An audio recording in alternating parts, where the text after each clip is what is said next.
Good morning everyone. As you know, I am physics teacher in Krishna Public School.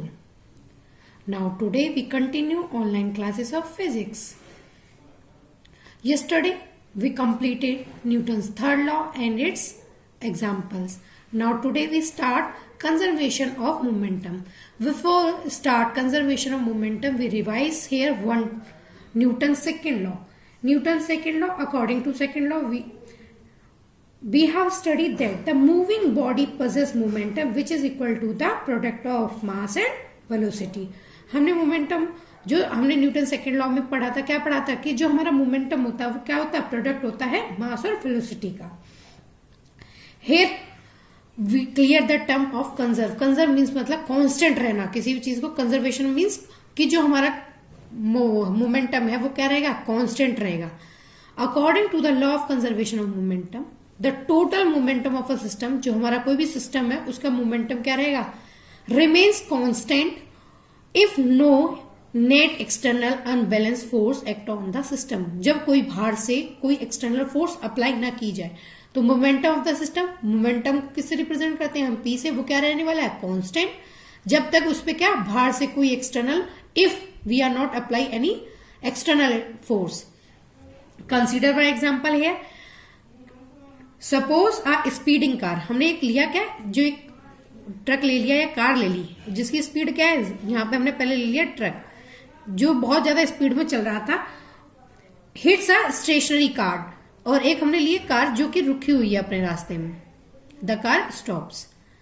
अब ये जो truck आ रहा है वो हमारा क्या है, बहुत स्पीड में चल रहा है, तो वो क्या करेगा, due to which car also start moving. जब ट्रक पीछे से आएगा उसमें मतलब आगे साइड पुश करेगा उसे, तो वो भी कार भी क्या करेगी, चलना स्टार्ट कर देगी.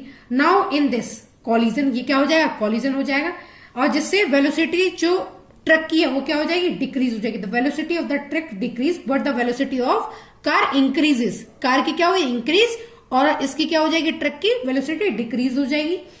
Due to this momentum of the truck, truck की क्या होगी, decrease, and the momentum of the car increase. इसी की वजह से क्या होगा, मोमेंटम हमारे ट्रक का क्या हो जाएगा, मोमेंटम भी क्या कर जाएगा, डिक्रीज कर जाएगा. क्योंकि मोमेंटम डिपेंड्स ऑन, मोमेंटम किसके सिस्टम पे डिपेंड करता है, हमारा मास और वेलोसिटी पर. जब इसकी वेलोसिटी डिक्रीज हो गई तो मोमेंटम भी क्या होगा, डिक्रीज होगा.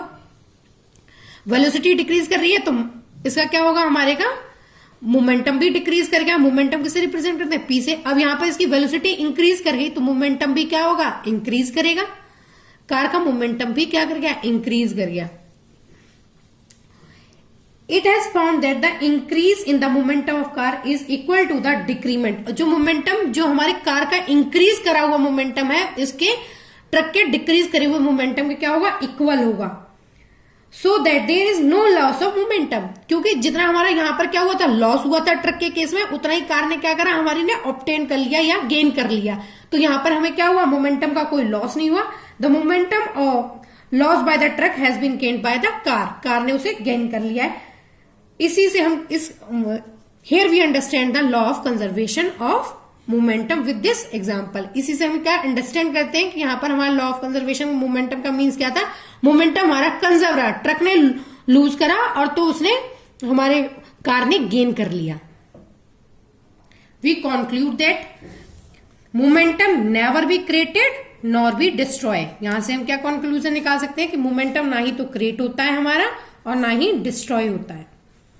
नेवर बी क्रिएटेड और डिस्ट्रॉयड, कॉन्स्टेंट रहता है. So we see here the derivation of law of conservation of momentum. Here we consider two bodies A and B. Mass is m, mass of one first body is m1 and mass of second body is m2. Let these bodies are moving with velocities u1 and u2. u1 is greater than u2. इसलिए greater लिया है कि जब जो आगे वाली हमारा vehicle है, दो व्हीकल सपोज कर लिए हमने, जब ये पीछे वाला जो व्हीकल है इसकी वेलोसिटी ज्यादा होगी ना, तभी तो इसको जाके कोलाइड करेगा. अगर दोनों कांस्टेंट से चलेंगे तो कोलाइजन होने का पॉसिबिलिटी नहीं है. अब यहाँ पे क्या लिया हमने, दोनों मूविंग बॉडीज ली है.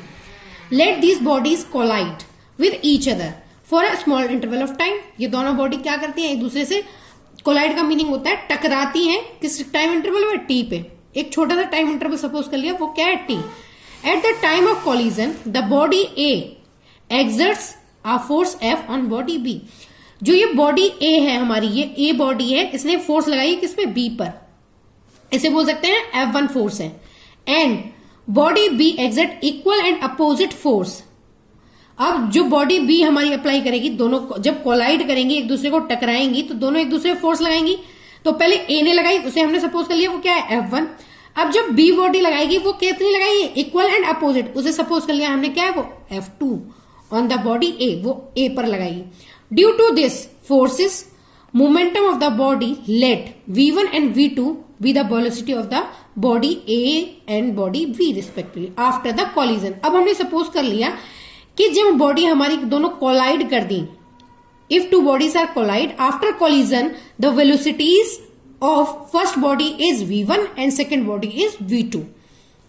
See diagram here. Here two bodies A and B. The velocities and their velocities U1 and U2 before collision.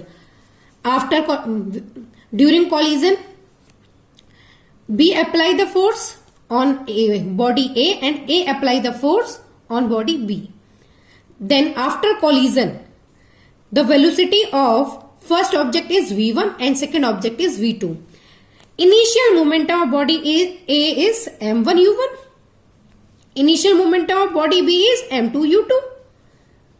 And final momentum of body A is M1 V1. And final momentum of body B is M2 V2. Means you already know the formula of momentum. Formula of momentum is mass of and velocity, product of mass and velocity.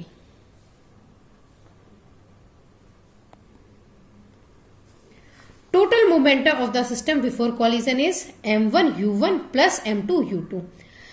ये कब का momentum है, before collision. Before collision momentum क्या होगा हमारा, m1 u1 plus m2 u2।